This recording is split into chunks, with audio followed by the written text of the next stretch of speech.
divide 846 by 5 in a long division method. 5 times 1 is 5. On subtracting we get 3. So now we put down this 4 and it is 34. 5 times 6 is 30. On subtracting we get 4.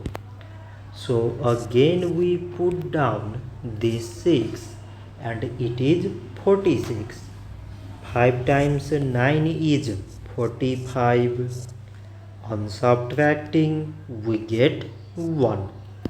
So now we have no any other number to put it down.